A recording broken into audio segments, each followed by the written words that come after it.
Wherever Isa Kremer sang, she was hailed as a genius. She mesmerized her audiences, entranced the critics, and caroused with the rich and famous. There was one great singer of folk songs in America, and everybody knows that, was Isa Kremer.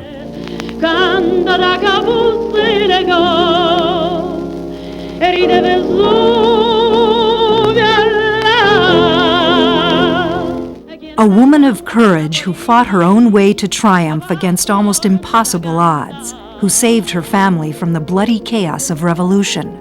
She stood outside of so many cultures and watched them as they broke. And she survived them. A woman of contradictions, who sang the songs of motherhood but left her daughter to be raised by others. She was never with me at any important date of my life. Never once. Isa Kremer sang what was forbidden. She sang for those who had no voices to sing themselves.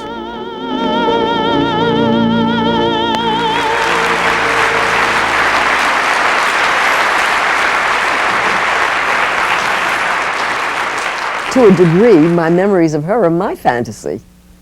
A lot of them were formed when I was very young, so that, you know, we're seeing her through a prism, really. And I can't guarantee it's reality. This is just what I remember.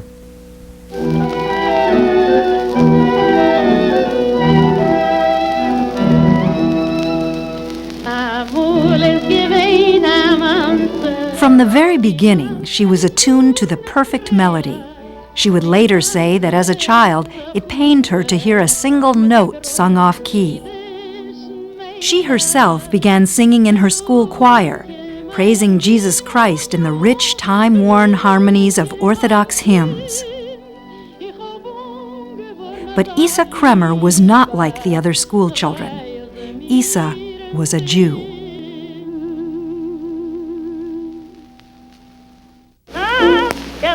Isa was born in 1887 in the town of Belz in the fertile vineyard country at the southern edge of the Russian Empire. Pretty as it was, Belz was also a kind of prison. It lay within the so-called Pale of Settlement, the small portion of Western Russia in which all Russian Jews were forced to live and do business. This world was the Yiddish world. Some 5 million Jews lived in the Pale. Although ancient Hebrew was the language of prayer and the Torah, the language of everyday Jewish life was Yiddish, a cousin of German, rich with proverbs and the stoic good humor bred through 1,000 years in the minority. People lived daily a Jewish life. Our culture was created in Yiddish, the Yiddish literature, the Yiddish folklore. People were poor, and they find consolation in songs. It's something what is no way that I can to explain you, but it's inside. Is this fire what is Jewish, is a Jewish fire. Yiddish was the language of the kitchen and the marketplace. That meant it was largely spoken and shaped by women. Isa first heard Yiddish folk songs in her cradle as her mother sang her to sleep. She was only 5 years old when she sneaked away from home to spy on a local wedding. That's when she heard klezmer music, the hypnotic, emotional music of Jewish weddings, for the first time. The music dragged me to it. As we got closer, we saw a huge crowd of Jewish men, women, and children. The men and women began to sing and beat the table with their knives and forks, and I joined along. Because her father was well-to-do, Isa was allowed to attend the Orthodox Christian school. Her unique musical gift was forged between the wistful passions of Yiddish melodies and the soul-stirring hymns of the Orthodox Church. But Isa wanted to escape her pastoral prison. Her education would start her on her way. Even in the Pale, it was clear that change was in the air. In Russian and in Yiddish, radical writers were calling for the downfall of the Tsar and for the dawn of a new order. Teenage Isa Kremer added her voice to the growing chorus. At the age of 15, she sent revolutionary poems to the nearest big city newspaper, the liberal Odessa News. The paper's editor, 42-year-old Israel Heifetz, had surely seen his share of bad revolutionary poetry, but he thought Isa's verses were so good that he published them. They were very revolutionary. There was, Citizens Arise. And they would start student demonstrations because young people at that point were already very disaffected.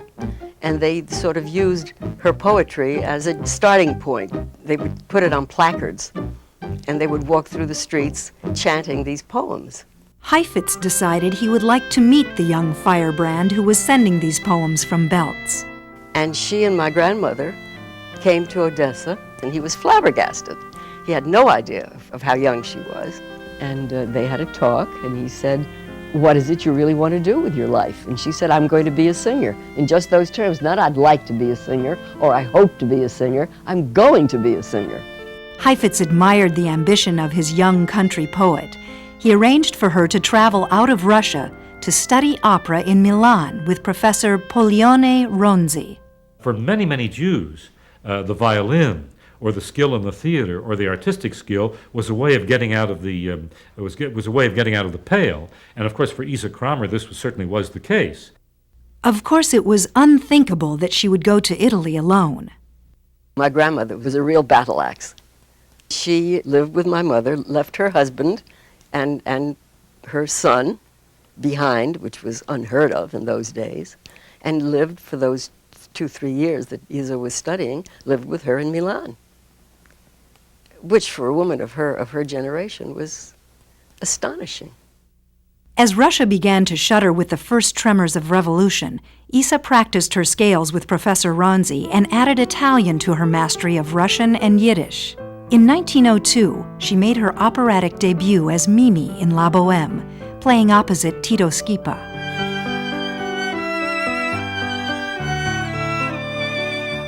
Isa returned home to Odessa in triumph.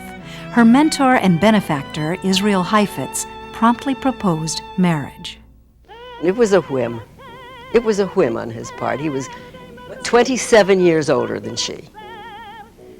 And a man about town, very sophisticated, a bon vivant. And obviously, this was, as I said, a whim. They lived together, but not very seriously. Educated, prominently married, and looking forward to a promising career, Isa had claimed a secure and rich future from the uncertainty of a villager's childhood. But that security was an illusion for Isa and for tens of millions of other Russians. In St. Petersburg, the storm was gathering, ready to sweep away the old Russia forever.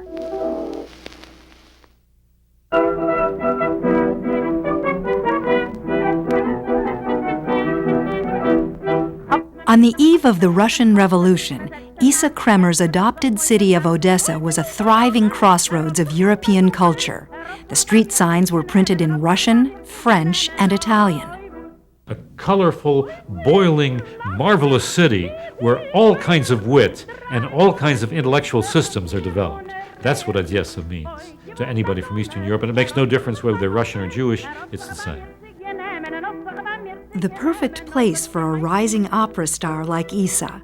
She toured in Madame Butterfly, in Manon, in Eugene Onegin, and The Tsar's Bride.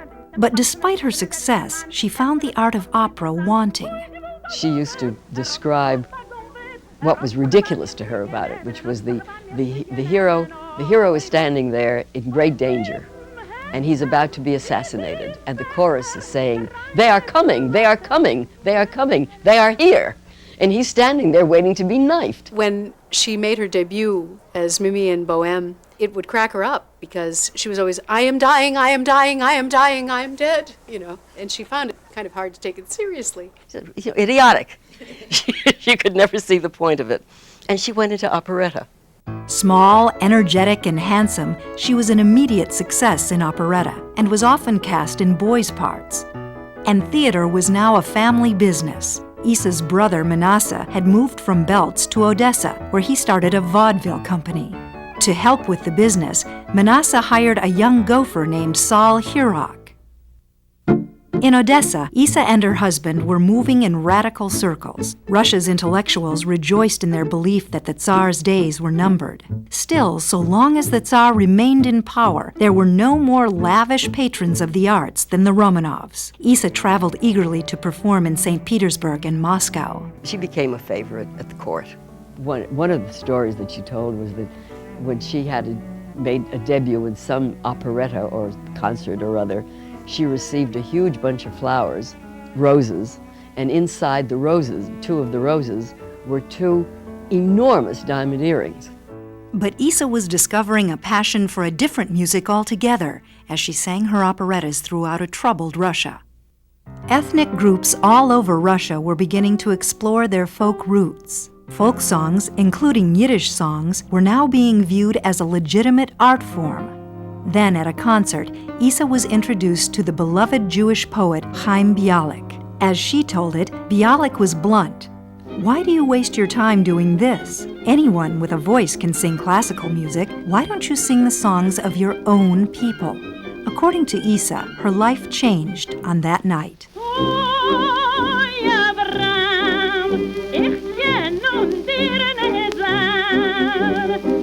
She did a great deal of traveling, and everywhere she traveled, she came back with folk songs. She loved them so much, and she wanted to perform them in a concert style with an arrangement. Word of mouth songs, largely. They were passed on from generation to generation. They were folk music. Geweldig na Schneider Jung, sollten wir Kassen haben. Nein, Mama, nein, mit der Schneider Jung, ihr seid.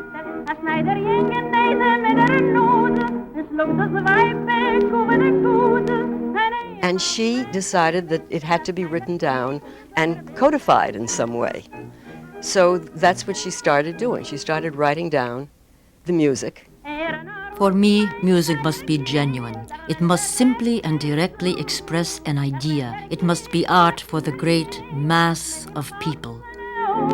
And so, Isa Kremer reinvented herself again. She decided to bring the true songs of real people to the same sophisticated audiences who had watched her sing opera and operetta.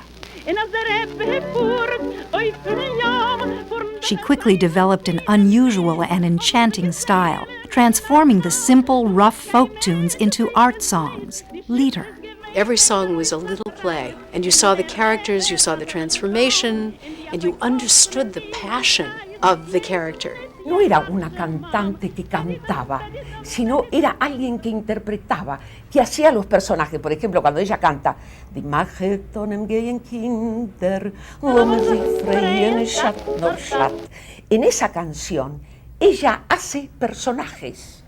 Ella no canta toda la canción de la misma manera, sino que dice, ella lo representa inmediatamente. Con la voz uno se da cuenta que viene un señor gordo que entra a la fiesta. Most Yiddish songs were songs of the home. That meant that they were usually about a woman's struggles in life. Courtship, marriage, children, family. She brought out the emotions of women and of love and happiness and sadness. And it's the first time it was ever done in Yiddish music. And Isa soon had first-hand experience with that happiness and sadness herself. In 1917, she and Heifetz had a daughter. They named her Tusia. No, she never sang any of her songs to me. She was too busy talking.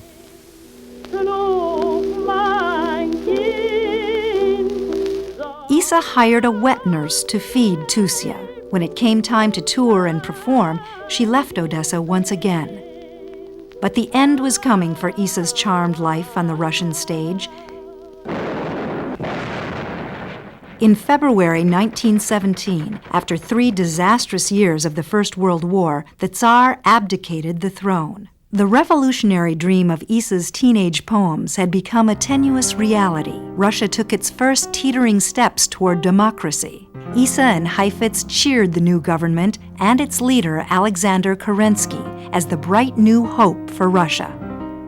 8 months later, Kerensky was overthrown by Vladimir Lenin's Bolsheviks. And when the Bolsheviks took over, of course, to them, the Kerensky people were anathema. They were people who were playing around with the revolution. They weren't serious. And that was when my father was jailed. Israel Heifetz disappeared into a Bolshevik cell. The Red Army confiscated the family's house and banished Tusia and her uncle to the top floor. Odessa was placed under a strict curfew. Isa was not there. Touring when the Bolsheviks took over, she stayed away, settling in Constantinople just over the border from Russia. She waited to find a way of rescuing her family. And as she waited, she sang. The Turks and the Greeks who lived in Constantinople loved her, and they would call out whenever she performed, Isa, sing Lamme sich überbeten. Isa would later say that before she left Constantinople, she sang more than 160 concerts, that she was so popular, the Sultan himself commanded a performance for the ladies of his harem. When she was finished, the Sultan, who was very pleased with her concert, took this pin off his turban and he gave it to her. And it's uncut rubies, diamonds, and emeralds. And there's a little thing in here that holds the feather. The feather is mounted on a pin, and there's this little opening right here where the feather went. Only months later, the Sultan would be dethroned like the Tsar, and the harem disbanded. By the spring of 1921, Isa had been in exile in Constantinople for more than a year. One night, after a performance, a stranger approached Isa backstage. He told her he could smuggle her family out of Russia. So she gave him a letter to my uncle and a piece of jewelry. And he came and spoke to my uncle and told him that he was an emissary for my mother and he was going to get us out. And then my nurse started prying the diamonds and the rubies and the emeralds out of jewelry and sewing them into my little padded jacket. And when they told us it was time to go, we all, in the dead of night, trooped downstairs and got into a hay wagon. My grandfather, my grandmother, my nurse, and I. My uncle stayed behind to cover our departure. And that's how we got out of Russia. They were reunited with Isa several months later in Sopot, Poland, near Gdansk. But Isa's husband, Israel, still remained in prison. Some of Isa and Israel's revolutionary compatriots had joined the ranks of the Bolsheviks, and it was with these old comrades that Isa now pleaded for the release of her husband. Israel Heifetz was freed from his Odessa cell and fled to Paris.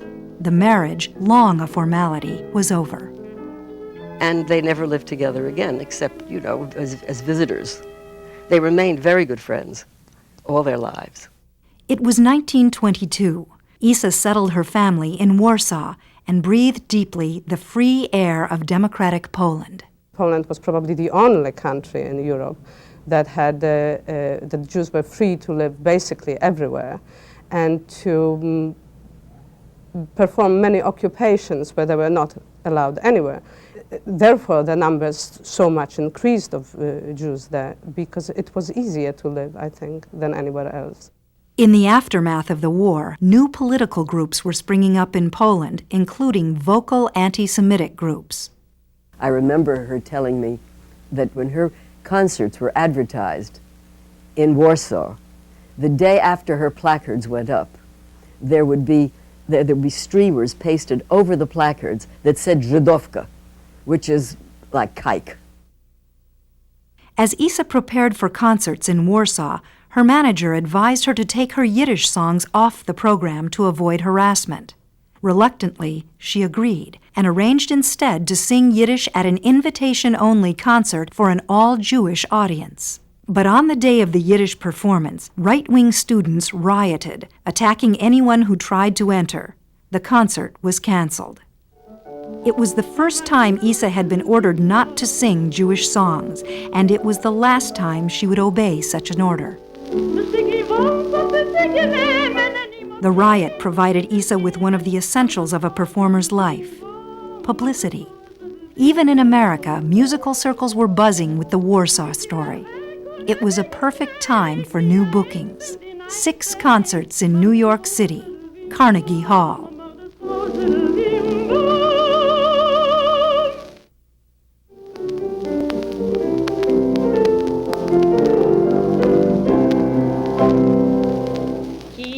In October 1922, only a year after she smuggled her family out of Russia, Isa Kremer made her American debut at Carnegie Hall. The concerts were a triumph. It was clear that much of the impression Isa made on her audiences was physical.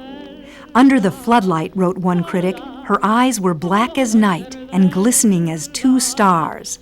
The secret of Madame Kremer's power, it seems to me, lies in the combination of rare physical charms and mental qualities, enhanced by a most fascinating personality.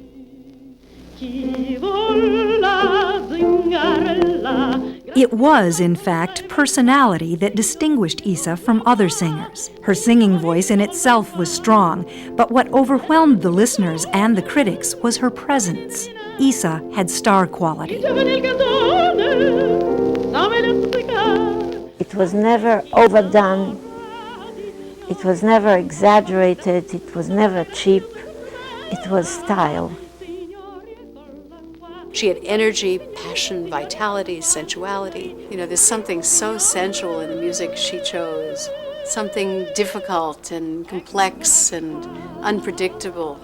And when she sang, "Geh ich will spazieren, tralalalala," this was wonderful. When the audience heard that, they went into applause and shouted hoorays. Isa moved from city to city, charming critics and building a loyal audience. At the core of her following were American Jews. 4 million Jewish immigrants had arrived in America around the turn of the century. Those who attended Isa's performances were astounded to hear the songs of their parents delivered in the aristocratic concert halls.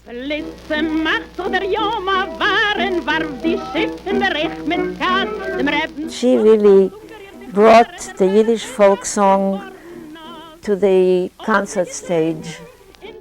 After touring America and adding English to her growing catalog of languages, Isa returned to Europe and moved to Berlin. In Rome and Paris, she mingled with the café culture and sipped wine with her favorite poets and radicals. She befriended Albert Einstein, rubbed elbows with Zionist leaders like Chaim Weizmann and Vladimir Jabotinsky, and musicians like Jascha Heifetz and Misha Elman. In 1926, Isa moved to New York. She bought a grand house near Brooklyn's Prospect Park and settled her aging parents and her daughter there. Her brother, Manasseh, soon moved to New York to join her. He adored her. He never married. I'm sure he never married because she was the most important person in his life. He had lots of lady friends. It was quite notorious, but he never married. Well, he had me to take care of. He had to bring me up. By the time Isa arrived in Brooklyn, her unusual combination of singing and acting had the critics falling over themselves to lavish praise on her. One transported writer pronounced Isa a radiant incarnation of artist's witchery. She looked and dressed the part. Her clothes were so fantastic. They were just so absolutely gorgeous. She dressed at Chanel for her daytime clothes, and she had those wonderful pleated skirt jersey skirts with a jumper and a cardigan trimmed in the tricolor ribbon and the cloche hat. And then she had shoes, round-toed, high-heeled shoes with a strap across the instep, made in every color of all of these suits. She had one in lilac, she had one in turquoise, she had one in pink. They were really extraordinary. She sang in Yiddish, in Russian, Italian, French, German, Polish, and English. She was considered not only brilliant and mysterious, but one of a kind. Isa Kremer is beyond question one of the most gifted interpreters of song in the world. Isa Kremer is a musical institution in this country. There is nobody like her, never has been, and never will be. She was represented by her brother's one-time employee, Saul Hurok. Hurok had made himself a power in American entertainment, and he made Isa a star. In Los Angeles, she socialized with silver screen legends like Ernest Torrance. She began a 10-year love affair with Hurok's partner, George Salaha. And to her own amazement, she was invited to record some of her songs for Vitaphone, the grandfather of the music video. Father was a Spanish merchant, and before he went to sea, he told me to be sure and answer no to all you say to me. No, sir, no, sir, no, sir, no, no, no, no, no, no, no, sir, no, sir, no, sir, no. If when walking in the garden, plucking flowers. Life for Isa turned into a cycle of concert tours, punctuated by parties, picnics, and brief visits to Brooklyn, where her daughter Tusia was growing up. She was always absent. She would arrive. She was a visitation.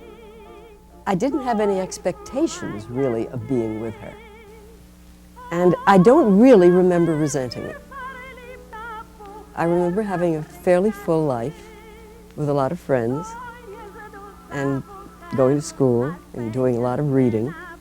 And then when she would come, we'd have huge parties, and it would be very exciting. And she would always say to me, "You don't have to do that now. Don't study now. Come to the party." In the summer, she toured Europe. In the winter, she toured the U.S. and Canada. I used to always sit in the front row. So I used to see her peek out, from the curtain, sort of peek out, to see what kind of an audience she had there.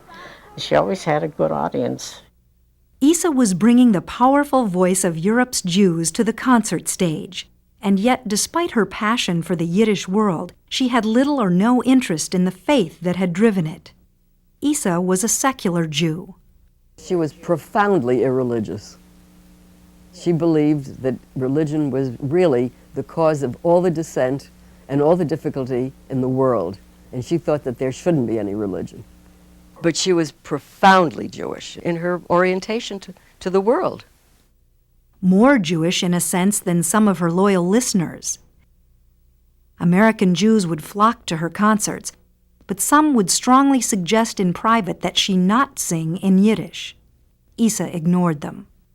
There was an element in the community that determined with all its effort that it was going to become American, and that Yiddish was looked at as, you can see my humble origins. I came out of this poverty, out of this small shtetl, this persecuted environment, and now I'm breathing freer, and I don't want to be reminded of that, or anyone to identify me with what, that I was a slave? In other parts of America, Yiddish was not so controversial. New York City's 2nd Avenue was lined with theaters featuring plays and musicals exclusively in Yiddish, many looking nostalgically back at the days in the old country. Isa had intentionally stepped over 2nd Avenue when she stormed the American concert stage. She was aiming for a broader audience. She would not have wanted to be known as the Jewish singer. She wanted to be known as the international singer. But 10 years later, Isa agreed to appear in one Yiddish musical. The show was to be called Song of the Ghetto, At its center was a heart-rending song of nostalgia for life in the Jewish Pale. The song was called Mein Städtele Belz. It was written for Isa Kremer, the star of the show, born and raised in Belz. Belz, mein Städtele Belz, mein Heimele, wie ich hab meine kindrische Jahre verbracht, sind ihr amul gewesen in Belz. But I tell you, I'd rather you buy a cassette or a record of it, and I'm sure you'll enjoy it very, very much.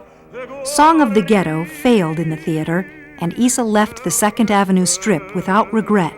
Mein Städtele Belz, on the other hand, would become possibly the most popular song ever created in the Yiddish theater.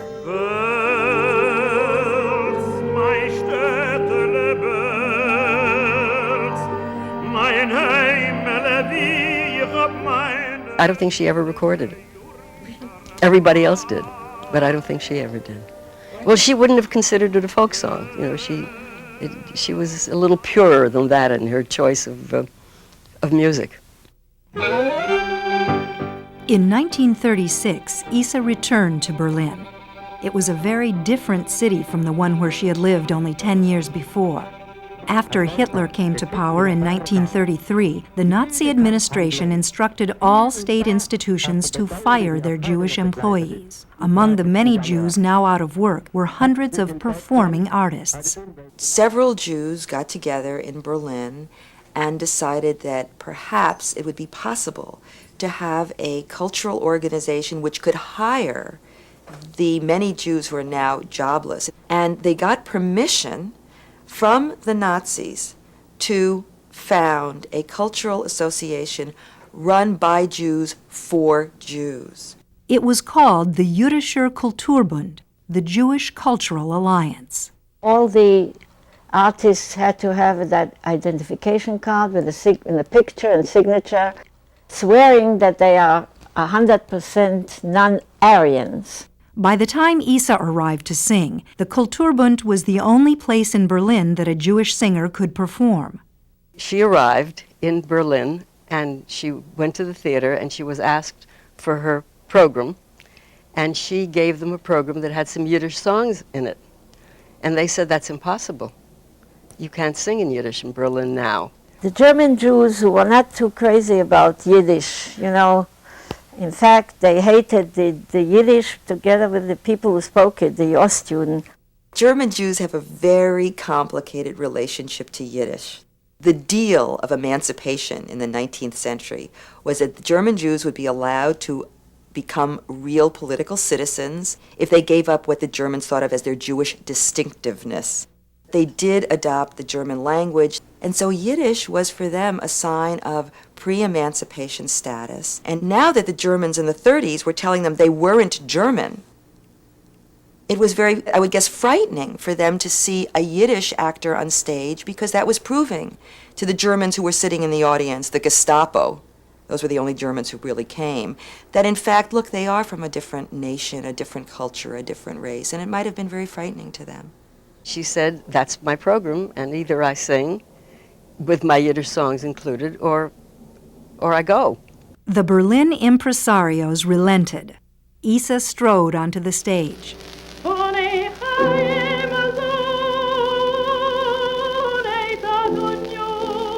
With Gestapo agents watching, she sang her folk songs, Russian, German, Italian, and Yiddish.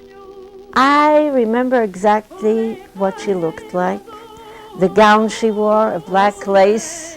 I see her in front of me, I can see her. I think she had a red flower in her hair, and the hair with the black hair, she looked so, and her flashing smile, I remember. She was a fire point. She was a constant flame in the middle of the darkness, the growing darkness. Over the next 9 years, 2/3 of Europe's Jews would be murdered on orders from Berlin. Russian, Polish, or German, in the approaching cataclysm, Jews would be Jews, no matter what language they spoke.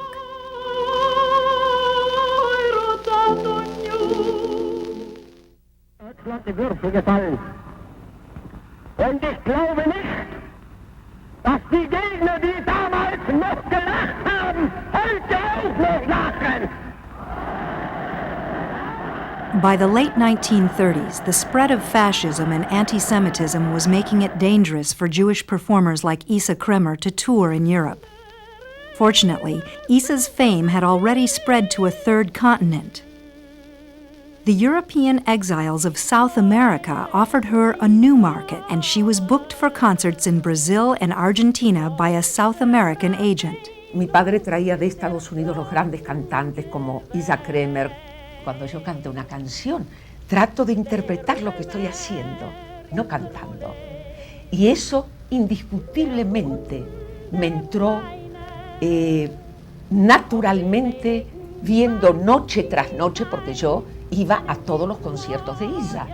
It was on a 1934 trip to Argentina that Isa met psychiatrist Gregorio Behrman. An active communist, he was already well known as an educational reformer and would later increase his fame by organizing a medical brigade for the Loyalists in the Spanish Civil War. Behrman and his wife hosted Isa in their hometown of Cordoba. November 3rd, 1934. My dear friends, I'll always remember how kindly you received me in Cordoba and your home, and it will be a pleasure to return the next time. Don't forget me. I have you in my heart. Your wild friend, Isa. By the time Isa returned in 1938, Behrman and his wife were separated. Wild friend Isa moved quickly into Gregorio's life. No era que una extraña cayó en nuestra familia, sino que se había ido anudando un nuevo vínculo que nos parecía natural que mi padre tuviera otra pareja. But as war in Europe became more and more certain, Isa traveled back and forth between the U.S. and Argentina, convinced that Behrman's daughter disapproved of her and was trying to keep her out. I cannot be with you because of that little egoist who permits herself to run two lives and two free people who love one another as she will never know in her life. But she doesn't have to worry. I won't come anymore. A veces había problemas. Algunas era, yo tengo la impresión de que ella hubiera preferido estar sola con papá y que mi presencia podía molestarlos. Isa returned to New York, where her own daughter was engaged to be married. Tusia Heifetz married Kermit Pines on June 14, 1940. But Isa was not there. She had returned to Argentina to be with Gregorio. Tusia's father, 80-year-old Israel Heifetz, was not at the ceremony either. On the day of the wedding, he sent a telegram from Paris congratulating the newlyweds. Later on that same day, Paris fell to the Nazis. We went to Maine on our honeymoon, and we tried to get news on the radio of what was going on. And we wired when we got home, and we wrote, of course, and got no news. By moving to Argentina, Isa was in effect preparing for retirement.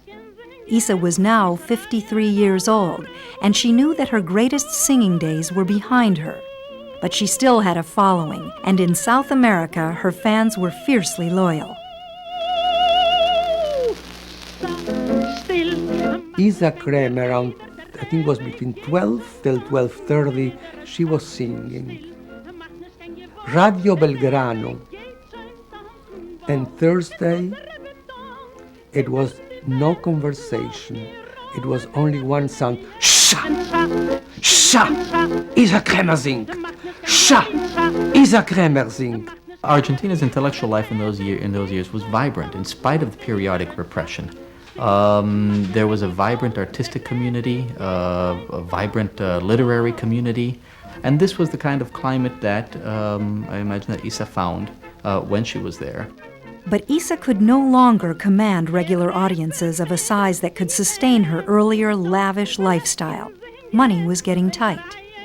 I mean, she didn't have any investments.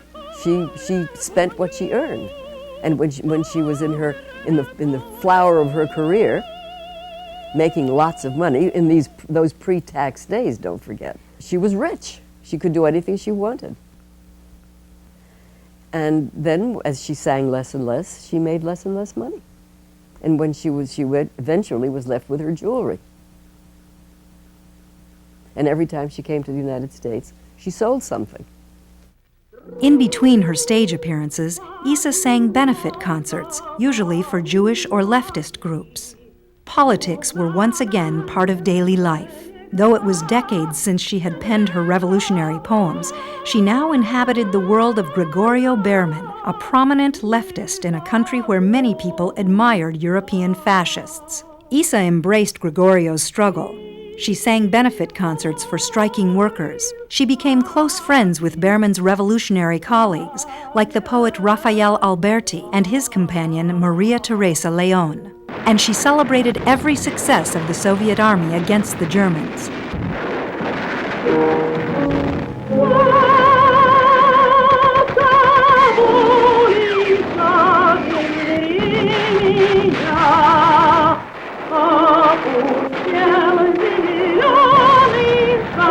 Isa had good reason to cheer for the Red Army. As Hitler's troops poured into Russia, they were cutting a savage swath through the shtetls of the Jewish Pale.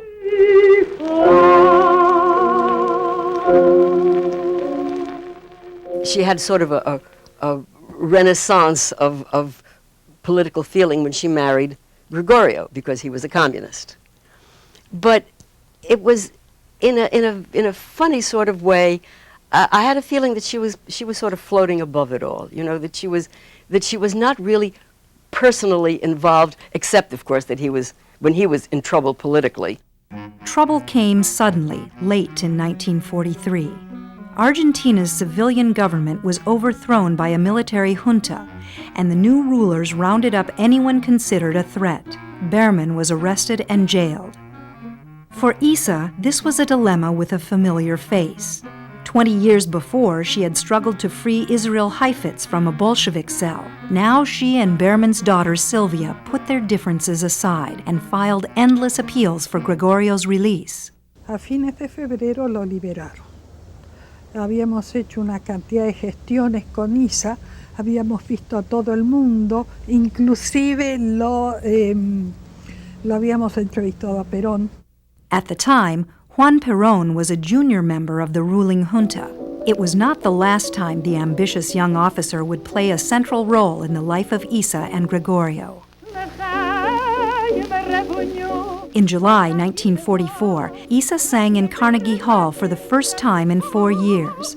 Enthusiastic crowds came to see this comeback concert, but more than 2 decades after her triumphant debut, the novelty was gone. Some reviewers seemed politely puzzled by her act. One called her a vocal mime.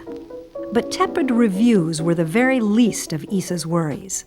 Already in 1944, rumors were filtering through the Jewish community that unspeakable things were happening to the Jews under the Nazi occupation. By the time the war ended a year later, there was no escaping the truth of the Holocaust. Isa had been safe in Argentina or New York during the war. Now, like Jews around the world, she had to come to terms with the destruction of her people. It was a dreadful period for her because she lost all her friends. At least she thought she had lost all her friends, but a few of them turned up. But most of them were gone, including my father, of course. Israel Heifetz, who had lifted Isa from the village and launched her on her voyage to fame and success, had been among the first taken. As Isa discovered, her first husband had been arrested on their daughter's wedding day. She went back immediately after the war was over, and his landlady told her that the Germans had come to take him away the day that they came into Paris on the 14th of June. And he died in Breendonk, a concentration camp in Belgium. Suddenly, Isa and thousands like her were relics from a vanished world. The Yiddish world of the Pale of Settlement was gone. The tattered remains of Europe's Jews straggled to America, to England, to Palestine. Their poetry and history were ashes. Their songs and stories were buried in the mass graves. The world that had given birth to Isa Kremer had disappeared. Now, whenever Isa sang her Yiddish songs, she would be calling forth the echoes of a lost civilization.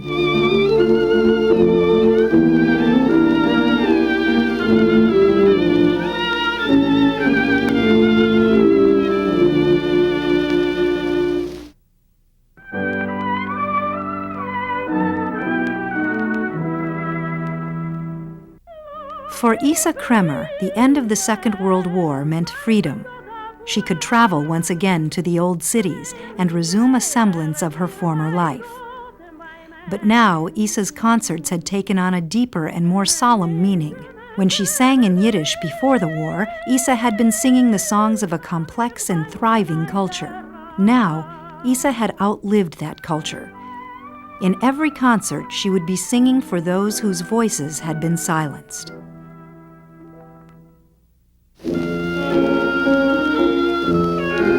In 1946, she traveled to Palestine and sang benefit concerts for Jewish groups trying to found a Jewish homeland there. In 1948, the State of Israel became a reality. And they became very chauvinistic. She went to sing in both in Tel Aviv and in Jerusalem. At that point, they were very militant, about not speaking Yiddish. They said, oh, you can't sing here in Yiddish. You can only sing here in Hebrew. Once again, Jews were asking Isa not to sing in the Jewish language. This time, it was for different reasons. The Zionists had rejected Yiddish as a language of exile and had resurrected Hebrew as the daily language of Israel. And she said, I sang Yiddish in front of the brown shirts in Germany, and if I could do that, I can certainly sing Yiddish in Israel. Yiddish is part of my repertoire, and if I don't sing in Yiddish, I don't sing. So they made an exception, and she sang in Yiddish. Isa was back on the stage. Her concerts were few. She was now over 60, but she could still fill a concert hall in Paris or London. June 26, 1951, Paris. My darling, my love, the concert was marvelous. I was in perfect form. It has been a wonderful season for me. I have left many good friends and a most enthusiastic public to come back to. Your Isa. Whenever possible, she traveled to New Jersey, where her daughter Tusia was raising a family. My perception of Isa as I was growing up was of this fabulous, flamboyant, wonderful, gorgeous woman. And she was my grandmother. There was this beautiful portrait of her on the living room wall. She looks very exotic and very glamorous. And I would always bring my friends in to see, this is my grandmother. She was an international folk singer. She spoke 18 languages. She sang, it was a part of my life that it just gave me a little bit of glamour. As she got older, Isa found her frequent separations from Berman more and more painful. Although Isa and Berman were never legally married in Argentina, she added his last name to her own. She remained engaged in his work, accepting the post of Minister of Culture in the Argentine-Soviet Friendship Society. But life in Argentina was about to become much more complicated. In 1946, General Juan Perón won the presidency in a civilian election. Leftists in Argentina eyed the new president, who had clear fascist leanings, with suspicion. The suspicion soon turned to shock. Perón and his wife Evita courted and won the allegiance of the working class, the very people who had given communist leaders like Berman whatever power they had. All of this created a honeymoon which allowed Perón basically to go easy on opposition. After Evita died, things began to change considerably and the repressive atmosphere began to intensify.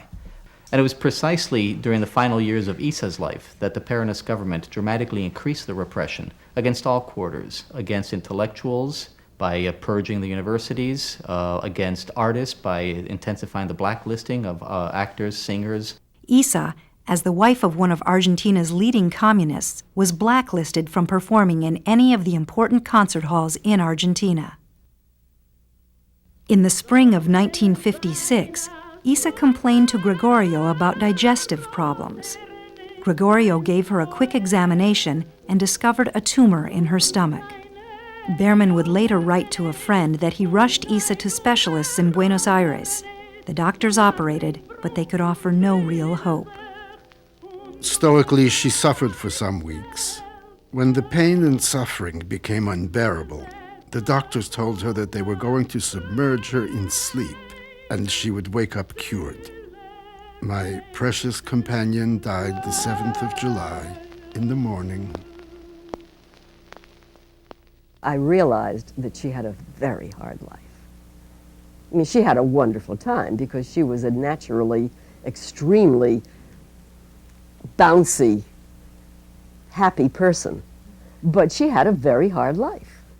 In 1956, there was no Jewish cemetery in Cordoba. Isa was buried in a graveyard for non-Catholics known simply as the Dissidents Cemetery. But politics pursued Isa even in the grave. In 1976, a repressive military regime once again took over Argentina. No territory was off limits for its paramilitary thugs. Even gravestones of long-dead enemies were defiled. Isa's gravestone was destroyed. Her precise resting place is no longer known. Behrman donated Isa's collected papers to a Jewish historical society in Buenos Aires. In 1992, a terrorist bomb destroyed the Jewish Community Center, taking half the archives with it. By pure chance, Isa's records survived. Isa Kremer sang, and the world crumbled around her. She traveled through the most turbulent period in human history and lived to sing about it. She moved from culture to culture, relationship through relationship. She carried something of everything with her, and everything was a part of her. She stands for the survivor in the midst of the rubble.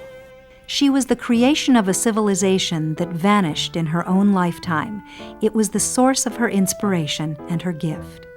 By the end of her life, that gift had brought with it a sorrowful burden.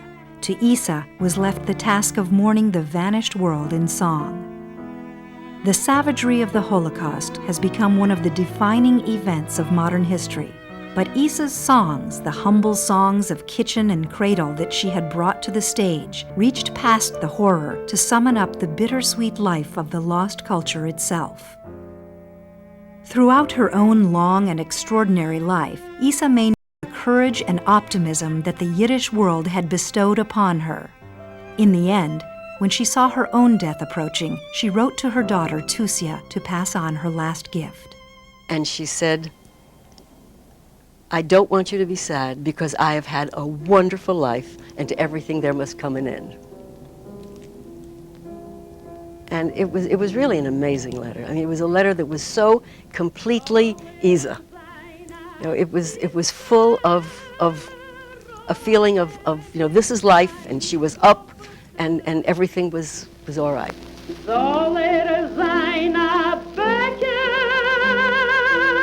Roteren ist keine Lobte, und kein Hejoteren ist, und kein Uberroteren ist, und a Trinkbrumpel will sich, und du se Weib schätze. For Giuseppe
My name is Ted Schillinger, and I am the director of Isa, the People's Diva. But I did not come up with the project by myself. I came fairly late to the project. Isa, the People's Diva was the labor of love of a large number of people. Most importantly, Maya Friedler, Lois Barr, and Selma Gordon. And these women had worked on the film for many, many months, really I think a couple of years, before the sort of sheer weight of the storytelling and the desire to frame the film in a professional documentary style kind of brought them to a halt. None of them had really long-term documentary experience, and they came to me because I'm a professional documentary filmmaker and asked me if I would be interested in helping them finish the film.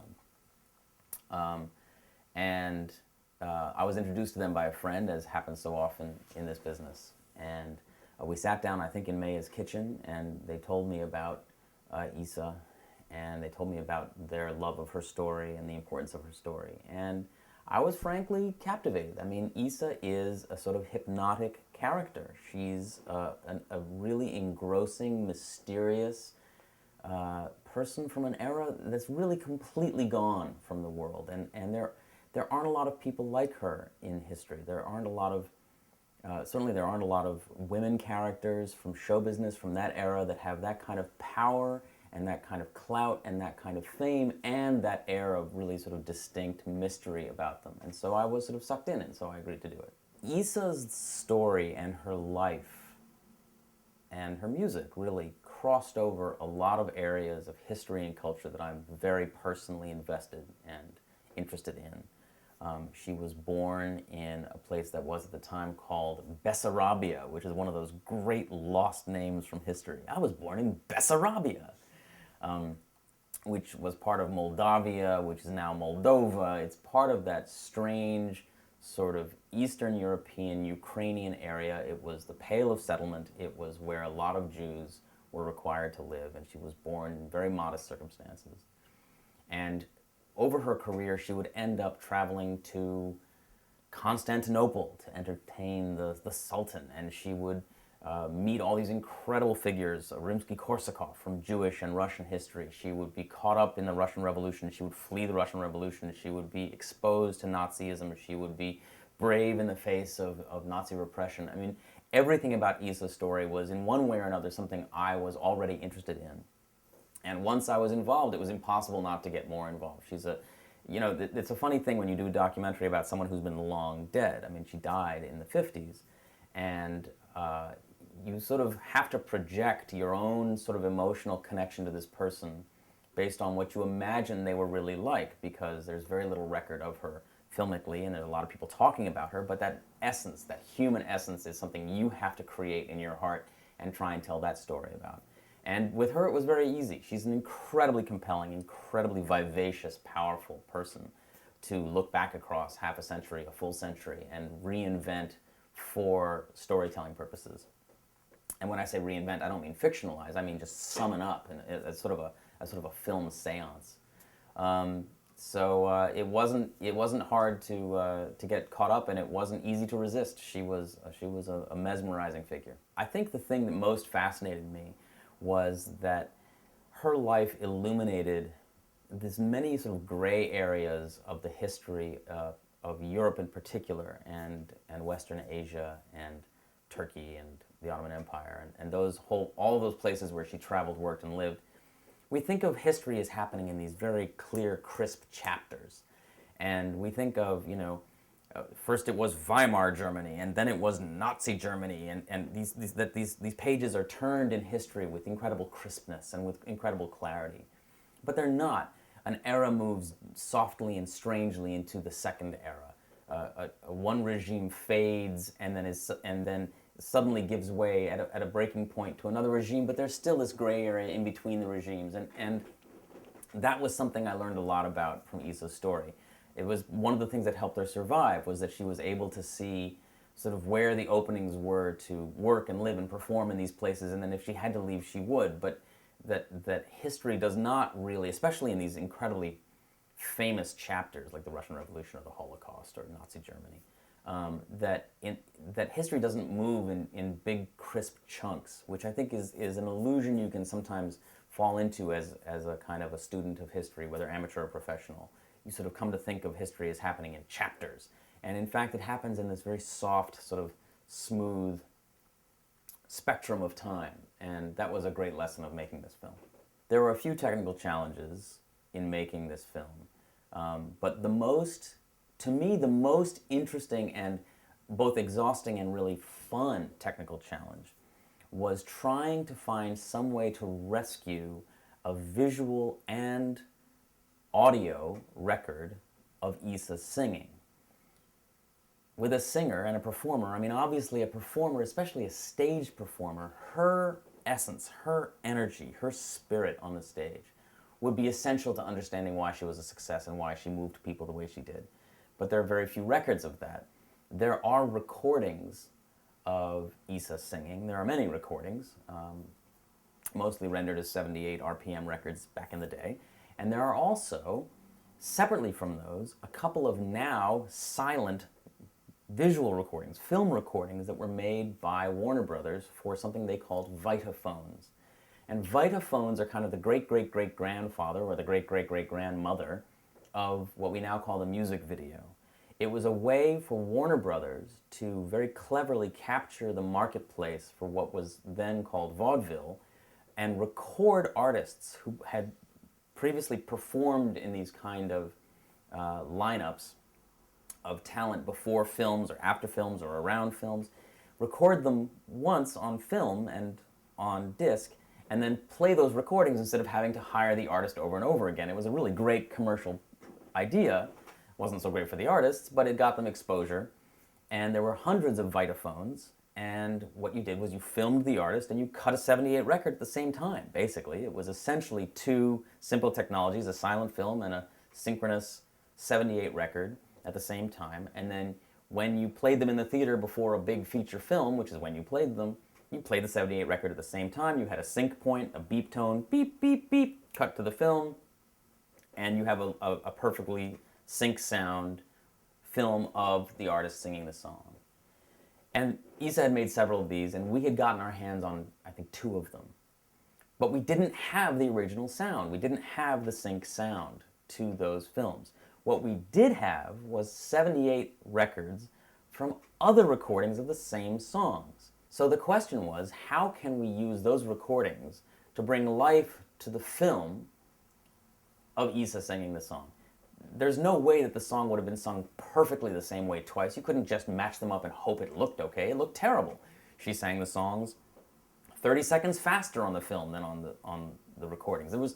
They were completely different. Nobody sings the same songs exactly the same twice, and even if they tried to, they couldn't. The phrasings were different. I mean, she's a live performer. Her phrasings were different, her tempo was different, her flourishes were different. So what we ended up doing was something that was only possible because of the really sort of newfound power of digital editing, which was really only 5 years into its new phase. It's now very common everywhere, but then it was still fairly new. And we recorded the audio into a digital channel, and we recorded the film into a video digital channel, and then we went frame by frame, I'm talking a 30th of a second at a time, and we cut up every word and every phrase to match the mouth movement from the 78 audio recordings. And what we ended up with was a very strange Frankenstein-y sounding thing, because there are all these gaps and words overlapping where you have to accordion it and press it down or stretch it out to make it match the phrasing of the live performance. And then we said, okay, now we have this weird stuttering, sort of sounding thing. How on earth are we going to make this thing make sense? Because it still sounds horrible. And what we did was we went back to the beginning, middle, and end of the record where there were long, substantial pauses filled with the hiss and static of the 78 recording. And we patched all of those empty holes in our Frankenstein monster recreation of the song with static from the original record. And then we went through and at every place where we patched the sound with static, we put in little dissolves, what are called little dissolves, where we ramp the sound up and down, up and down, up and down to smooth out all the sort of jumping sounds in it. And when we were done, we had really very, very passable, video films, filmed recordings of Issa singing with matching sound of Issa singing. They weren't the same moment. They were the same song, the same artist, we hoped the same spirit, but it brought her to life in a way that we would never have been able to do otherwise. Like a lot of performers, Issa had a way of elaborating and exaggerating her own retelling of her life and her story and her career without particularly accurate attention to detail. In fact, if a detail could be slightly exaggerated to give it more punch and more power, she would. And everybody knew this. Her own daughter admitted this, and she said, this is only what I remember, and this is only what I remember my mother telling me. And that's very important, and it's a place that you find yourself in a lot as a documentarian, because if someone is worth telling about, if someone is worth the recounting of their story for a large audience, it's likely that they are larger-than-life figures in the first place. If they're larger than life, then their stories may well have been exaggerated in the journalistic record. Their stories may well be exaggerated in the memories of their friends and family, and in not a few circumstances, their stories are exaggerated by themselves. The mysteries in Issa's life and story that remain really unresolved for me tend to be those kind of critical points in her story which usually involve some great international intrigue, some great historical context, and then Issa does something remarkable in that context. And I find myself wondering what exactly happened in those instances. There's the famous story that she went to Constantinople to perform for the Sultan, and the Sultan gave her this extraordinary piece of jewelry as a gift. And the piece of jewelry is in the film. Tusia Pines, at the time of the filming, still had it personally and holds it up to the camera. And I have no doubt that the Sultan at some point gave Issa this brooch. But how did Issa really get to Constantinople? Constantinople was, in 1921, 1922, when she would have had to have been there, a very shaky place. What was she doing there? What did she do from day to day? She couldn't perform every night. How many times did she perform for the Sultan? There are these envelopes of time in which Issa and her story move kind of breezily. And how did she get back out again? Where did she go? Did she take a boat? Did she take a train? Was it hard? Was she challenged? All that stuff gets lost. And it's important because these were very, very unstable and unsafe times. That's why her story is so extraordinary. She moved through all these chapters of great instability of the world and survived and sang and flourished. So what happened in Constantinople? I would say that the most important thing is this is just an opportunity for me to thank Maya and Selma and Lois again for the opportunity to work on the film. I mean, they brought me something that was their baby, and now that I have a baby myself, I know a lot more about how important and how scary that must be. But they brought something that they had worked very hard on, that they had committed themselves to, that they had asked for help on from people, asked for money from people to help develop. They had really stuck their necks out for the Issa story, and they entrusted it to me, and that was a great act of trust. And I hope that I repaid that trust, and I hope that the work that I did for them and the work I did for Issa and that we all did together on the film is a repaying of that trust in kind. And it's still one of my favorite things that I've ever done. And Issa is still a magical, unusual character in the history of the world and in my heart. And I'm very, very lucky and grateful to have worked on the project.